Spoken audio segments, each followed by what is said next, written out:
দোল উপলক্ষে আমার আজকের নিবেদন কবি সুব্রত পালের থেকো বসন্ত সন্ধ্যায়।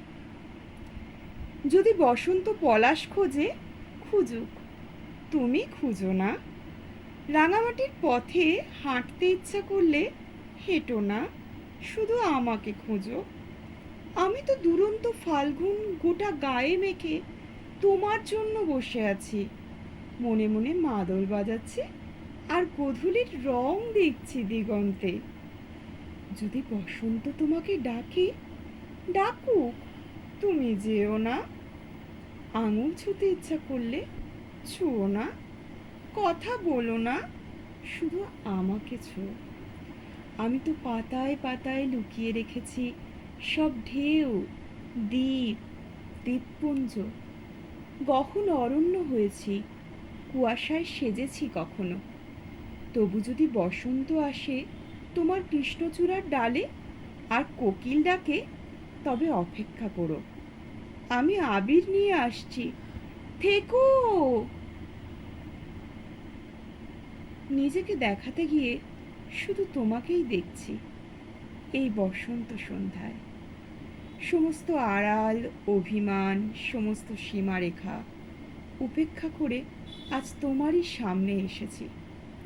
এই আনমনা মন, মনের ভেতর তরঙ্গ, এই ভ্রুভঙ্গি, এই ঠোঁটের উচ্চারণ, সব যদি আলাদা মনে হয়, এসো, তাহলে স্পর্শে বুঝি দুরন্ত অস্থিরতা। এসো, ক্রমাগত আঁকড়ে ধরি আর ক্রমাগতই বাঁচার চেষ্টা করি।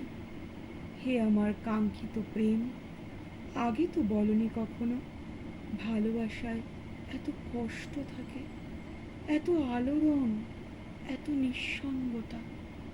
কখনো কিছু তো বুঝে নিও, কিছু অনুচ্চারিত শব্দ, কিছু সমুদ্র ফেনায় ছিটে ফোটা যন্ত্রণা বুঝে নিও।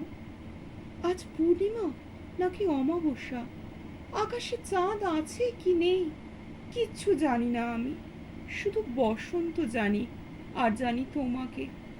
তাই তো তোমারই সামনে এসেছি, তোমাকেই দেখছি, দেখছি ভরসার মতো করে, কান্নার মতো করে, স্পর্ধার মতো করে, ইচ্ছের মতো করে, শুধু তোমাকেই দেখছি।